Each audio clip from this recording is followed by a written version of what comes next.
परतून एकदा येवकार. आमी आसात गोवा सायन्स सेंटरांत हांगा आनी रेडिएशन्स अरावंड अस हे एक्झिबिशन पळयत आसात. आनी रेडिएशन्स म्हणजे जी एनर्जी आमच्या बॉडीत येता, आमच्या भोंवतणी पसरता, ती खंयच्या खंयच्या फॉर्मान येता हे आमी आज स्टडी करीत आसात.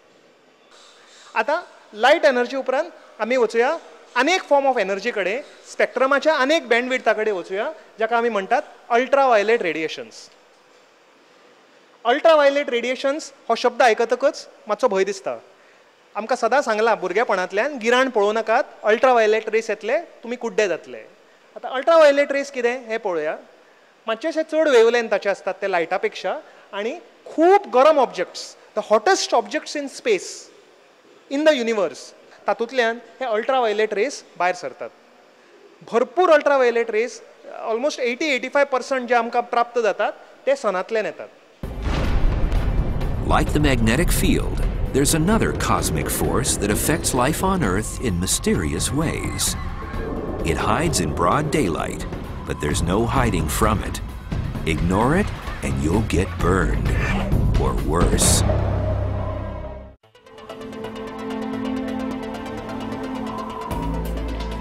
A cosmic phenomenon gives us that golden tan we crave. A tan is the most common effect from a potentially deadly solar source, UV or ultraviolet rays. Ultraviolet is that part of the spectrum that we can't see with our eyes, but there's a fair amount of it out there, and the sun is putting it out all of the time. Now, just like there are colors in the visible spectrum, there are colors of ultraviolet. And that's just the beginning. Prolonged exposure to UVB rays from the sun can cause cataracts, and it can also be a factor in skin cancers, such as melanoma, a potentially fatal disease. There is, however, a bright side to UVB exposure, and that's the production of vitamin D in the skin. What ozone does is it forms sort of a blanket over us that absorbs a lot of the incoming radiation. So what happens if you lose your ozone, you get more and more of this higher energy radiation, the UVB. And that's the stuff that's bad for causing damage to your skin. Ultraviolet rays हे खूप useful असतात. Ultraviolet rays आमी use करतात in water purifiers. जे घरा तुमचे एक्वागार्ड्स बी सगळे आसात हातून अल्ट्रावायलेट रेज बी यूज करतात आनी with the help of ultraviolet rays उदक प्युरिफाय करतात. अनेक अल्ट्रावायलेट रेसाचे यूज म्हणल्यार नोट डिटेक्टर मशीन. सगळे कडेन तुमी वतात पोस्ट ऑफिसान, बँकीन, ऑफिसांनी, फायनान्शियल एस्टॅब्लिशमेंट्स हातून हे मशीन असता, फेक डिटेक्शन मशीन. सो हातून अल्ट्रावायलेट रेस यूज करून आमी नोटी चेक करतात. अल्ट्रावायलेट रेडिएशन्साच्यान आमी येवना न्युक्लियर रेडिएशना कडेन. न्युक्लियर रेडिएशन हे खूब तरेचे असतात, आर्टिफिशियल आनी नॅचरल सुद्दां. आमच्या पृथ्वीचेर जे नॅचरल सबस्टन्सीस असतात, फातर असतात, एलिमेंट्स असतात, हातूंतल्यान कंटिन्युअसली ही एनर्जी प्रसारीत जायत असता. आनी न्युक्लियर रेडिएशन्स हे पॉझिटिव्ह आनी नेगेटिव्ह हाजे खुबशे अशे युजीस असतात. एक म्हणजे हे न्युक्लियर रेडिएशन्स हेनरी बेकेरेल हे सायंटिस्टान अलॉंग विथ मॅरी क्युरी हांचे बरोबर डिस्कवर केल्ले. 1896 युरेनियम हे एलिमेंटा बरोबर जेन्ना काम करतालो तेन्ना ताणें पळयलें की तातूंतल्यान कसले तरी एलिमेंट्स, तातूंतल्यान कितें तरी एटम्स भायर सरतात, कितें तरी एनर्जी भायर सरता आनी हीच एनर्जी आशिल्ली न्युक्लियर एनर्जी किंवा रेडिओ एक्टीव एनर्जी. जे अल्फा पार्टिकल्स असता हांकां पॉझिटिव्ह चार्ज असता, तर तांच्या भोवती नेगेटिव्ह फील्ड क्रिएट केलो जाल्यार ते ह्या सायडीन वतात, पॉझिटिव्ह सायडीन वतात. बीटा पार्टिकल्स जे आसात हांकां नेगेटिव्ह चार्ज असता. जर तांच्या भोवती पॉझिटिव्ह चार्ज क्रिएट केलो, इलेक्ट्रिकल फील्ड क्रिएट केलो जाल्यार ते नेगेटिव्ह सायडीन वतात. आनी कसलोय फील्ड तुम्ही जनरेट करात, गॅमा रेस जे मदीं आसात ते सगळ्यात डेंजरसूय असतात. गॅमा रेसांक इफेक्ट जायना, ते स्ट्रेट फ्लो जायत असतात. हे आमी हांगा स्टडी करू शकतात. सो हे nuclear radiation is a very important form of energy. The decay of radioactive materials produces several types of ionizing radiation, including alpha, beta, and gamma radiation. They have different properties and therefore different effects on biological tissue. Alpha radiation consists of high-energy helium nuclei. The range of the radiation in the air is only a few centimeters, and in water it is even lower. A normal sheet of paper would even be enough to shield from this type of radiation. In a situation where you would only be influenced externally, the alpha particles would only penetrate the outer skin layers and would not reach the deeper, more sensitive tissue or the internal organs. The beta radiation consists of electrons or positrons, which compared to alpha particles have a much lower mass. Therefore, the range in the air is up to a few meters. They can also penetrate deeper into the skin and emit their energy there. The gamma rays are photons. They permeate matter easily and ionizes the surrounding atoms as it passes through matter. Gamma rays cannot be shielded against completely. However, the intensity can be reduced by several centimeters of thick lead plates. Exactly how the various types of radiation affect biological tissue and how dangerous they are depends on many different factors. Nuclear energy ही एक एनर्जीची एक स्पेक्ट्रमाची सगळ्यात important part आसा आणि आमी ताजो practical use करतात. हांगा एक चार्ट आसा जातून आमी पळोवंक शकतात की आमच्या भारता भितर हे न्यूक्लियर प्लांट्स जातून हे एनर्जी जनरेट करतात, पावर जनरेट करतात, ते कशें आमी रेडिएशन यूज करून आमी पावर जनरेट करतात हें सुद्दां हे एक्झिबिटान दाखयल्लें आसा. हांगा पळोवपाची गजाल म्हणल्यार गोंय जातून आमी रावतात, आमकां सगळ्यान लागीं about 125 kilometres from Goa Kaiga power plant आसा, कायगा न्यूक्लियर प्लांट आसा, कारवारा कडेन आसा ते आमचे सगळ्यात लागचे power plant, nuclear power plant. तुमकां जर ऑपॉर्च्युनिटी मेळटा जाल्यार मुद्दम कायगाक भेट दियात आणि न्यूक्लियर एनर्जी कशी जनरेट करतात हे तुम्ही पळोवंक शकतले. एटॉमिक एनर्जी म्हणजे जे न्यूक्लियसान भितर जे एलिमेंटाच्या न्यूक्लियसान भितर जी एनर्जी आसा ती कशी यूज करून आमी तातूंतल्यान पावर जनरेट करूंक शकतात हे डेमॉन्स्ट्रेशन केलें आमचे फेमस सायंटिस्ट अल्बर्ट आयन्स्टायनांनी. जेन्ना आमी न्यूक्लियर एनर्जी, एटॉमिक एनर्जी हाजे बद्दल उलयतात तेन्ना एक इम्पॉर्टंट आस्पेक्ट येता फिशन आणि फ्युजन.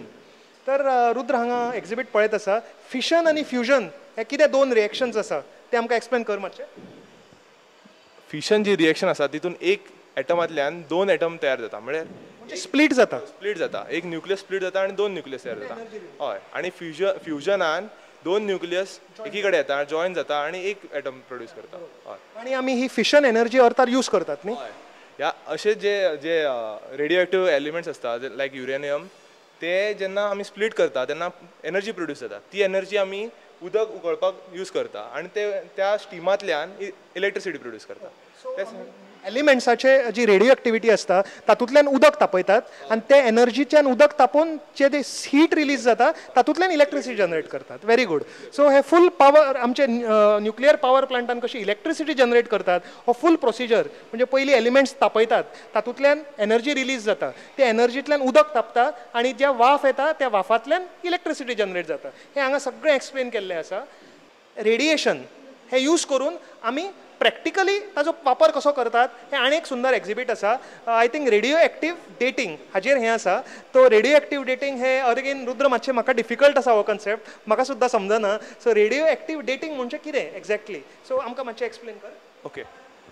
जे आतां परत जे रेडिओ एक्टिव्ह एलिमेंट्स असता ते डिके जाता, म्हळ्यार ते स्टेबल जावपाक प्रयत्न करता आणि आपल्यातले जे पार्टिकल्स रिलीज करता.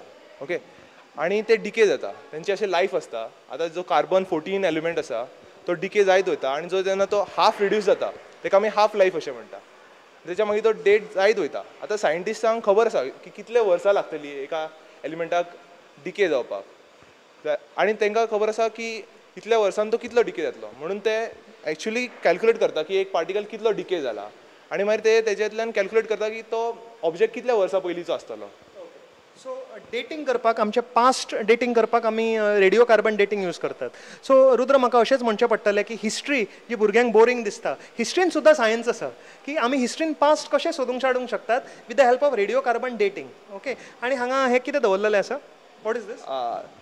हो मम्मीचो एक मॉडेल आसा, जे आमच्या इजिप्टान बीन मम्मीज आसा ते सायंटिस्ट रेडिओ कार्बन डेटिंगान त्याची वर्सां जाणून घेवंक शकता, म्हणजे कितले वर्सां पयलींची आसा, कितल्या वर्सां पयलीं केला ते कार्बन डेट करून with the help of radio active dating आमी प्रेडिक्ट करूं शकतात, हिस्ट्री सोदून काडूंक शकता की कितली पोन्नी ही मम्मी आसा म्हणून. तशेंच देवळां जे फातरा पासून बनिल्लीं आसात, आमचे एन्शंट केव पेंटिंग्स जे वण्टीचेर आमच्या आदी मानवांनी केल्ले आसा, हे सगळें dating with the help of radiation technology आमी यूज करपाक शकतात आणि ताजे बद्दल सोदून काडपाक शकतात. How do we know how old something is? For people, we'd ask to see their birth certificate. For trees, we'd count the rings. But how do we know how old a fossil is? Fossils have their own internal clock. Scientists can read it by looking at the ratio of two different types of carbon atoms. Of course, every living thing is made of carbon. Plants grab carbon dioxide from the atmosphere and use it to form complex organic molecules. Animals get their carbon by eating these plants. But there's more than one form of carbon. Most carbon atoms have 6 protons and 6 neutrons. We call this carbon-12. High up in the atmosphere, sometimes cosmic rays hit nitrogen atoms. This creates carbon with 6 protons and 8 neutrons. We call this carbon-14. Carbon-12 and carbon-14 behave alike, but carbon-14 has one unique and important attribute. It's unstable. So once an animal dies, the carbon-14 in its body will start to go away. Every 5,730 years on average, about half of the carbon-14 atoms will decay into nitrogen. This is its half-life. After one half-life, the animal will have about half the amount of carbon-14 it started with. After another half-life, it will have about a quarter. And after another half-life, it will have about an eighth. By contrast, the amount of carbon-12 it has in its body will stay the same. By measuring the ratio of carbon-14 to carbon-12, we can measure how many thousands of years have passed since the animal died. तुमकां कळेच आसतलें कितलें important आसा हो topic radiations. Right from आमचे day to day life जो आमकां cellphone आसा, आमचो रेडिओ आसा, मायक्रोवेव आसात, आमचे ओवन्स आसात, सिग्नल्स येतात स्पेसांतल्यान, हे सगळे हातून आमकां रेडिएशन्साचो यूज जाता. रेडिएशन्स एक असो टॉपिक आसा जाचे शिवाय आमी जगूंकूच शकना. Every millimetre of the universe is covered with radiations. So हे एक्झिबिशन अजून खूब आसा. रेडिएशना बद्दल आमी खूब आनी उलोवपाचें आसा, पण हांगा आज काबार करया. रेडिएशन्साचो एक सगळ्यान इम्पॉर्टंट भाग आसा मनशाच्या शरिराचेर रेडिएशन्स कशे इफेक्ट जातात ते. That is the most practical part of this science. So तो भाग आमी फुडल्या एपिसोडान कवर करया. आज हांगाच काबार करया. पण वचचे पयलीं तुमकां मुद्दम रिक्वेस्ट करता की तुमचे जे फीडबॅक आसा आमच्या प्रोग्रामा बद्दल हांगा सकयल ईमेल आयडी आसा. ईमेल तुमी म्हाका मेल करात, तो सगळो म्हाका मेळत रावता. सो आज हांगाच काबार करया. पळयत रावात अंतरिक्ष up and away only on prudent media.